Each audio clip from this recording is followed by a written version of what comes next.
sanatoci ko kuma sauran manyan makaman gwamnati idan an kawo. Idan ka taɓa zama ɗan majalisa na tarayya ko kuma ka taɓa zama sanata, idan ka shigo majalisa da amsan wani mukami ko na minista ko na wani ke da alhaki sai ka shigo an tantance ka, so ba za a kan yi maka tambayoyi domin wanda ba a sani ba ake tambaya, kai kuma a nan sananne ne.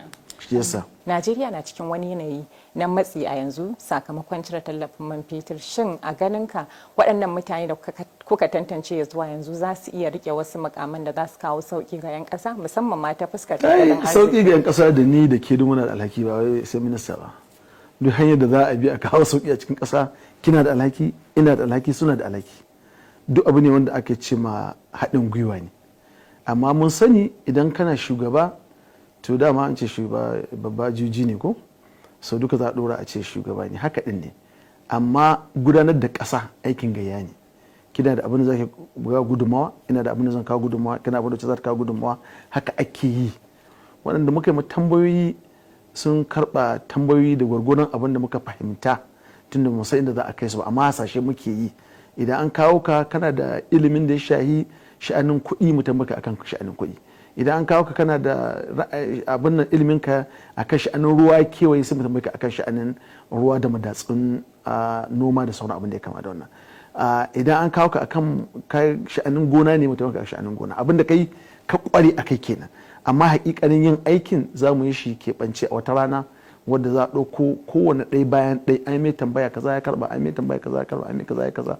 So da ƙarshe za mu ce mun tabbatar da wani ko mun tabbatar da wani ba. Wani ga al'ada ba cika cewa shugaban ƙasa ya kawo tsarin ministoci a ce ba a yarda da su ba.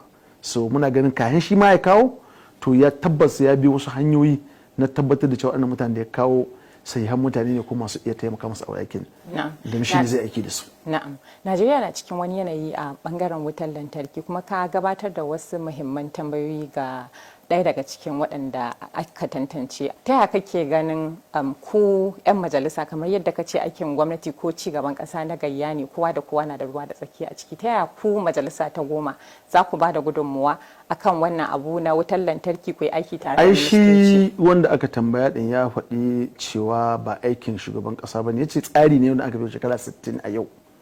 Kowane shugaba na da wahala akan sha'anin lantarki. Yau shugaba Bola Ahmed Tinubu ya zo da kudurin cewa yana so, yana da guri ganin cewa nan da shekara 7 in Allah ya ba shi dama ya tabbatar da cewa babu kyauta wutar lantarki. Wannan abin da ya faɗa kenan. Ya ce amma ba aikin shugaban ƙasa ba ne kawai. Muna da aikin da za mu yi na gyara dokokin bil ɗin wutar lantarki na shekara 2023 da kuma bil ɗin sha'anin mai na ƙasa, wanda zai ba da dama ma'aikatar gas da sauran wurare ya zance suna haɗu da wutar lantarki, wanda ya ce kamar yanzu muna da ainihin ƙarhi na mu ba da kamar murabba'in mega 13,000, amma yanzu abinda muke da kawai mega 4,000. Sannan ko mun samu mega 13,000, 5,000 ɗin muka yi ɗorawa a cikin layin ja na wuta, wanda shi ma ya ce duka sai an cancanza dokokin, a yi musu tsari, a musu gyaran fuska, sannan abin yake iya yiwuwa. Yau ko da mun samu mega 13,000, muna fama da 1,000 duka a Najeriya, amma yau ce ko da mun samu 13,000, ce akwai wuraren da tashoshin wuta ne an gama su amma ba su da gas, saboda dokar gas din tana da wahala su kawo gas din su yi aikin kuma a samu natija da abin da ya kama da wannan. So waɗannan aiki ne kamar ce muke namu shugaban ƙasa da kowa, aikin gaya ne za mu haɗu mu ga yadda za mu ce da Najeriya a gaba, kuma shirin maki mai haka insha Allah. Na'am, matsalar tsaro abu ne da ake fama da shi musamman arewa maso yamma, kuma ta inda ka fito ma a baya-bayan nan an ta kai wa mutane farmaki, wasu an rasa rayuka, wasu kuma sun rasa dukiyoyi. Menene majalisa ta 10 za ta yi a fuskar doka? Sha'anin tsaro shi ba sabon abu ne ba, ita ya zan yana nan shekaru, ni shekara ta 8, lokacin shekara 4 ina ce zan gadar da wani mamaki ne kai, ya zan gadar da wannan hitina, sai ce ranka ɗaya za ka gadar da wannan abun. So ba wani abu ne da sabo bane za a cewa yau an zo da shi ga sabo ne a za a yi da shi ba.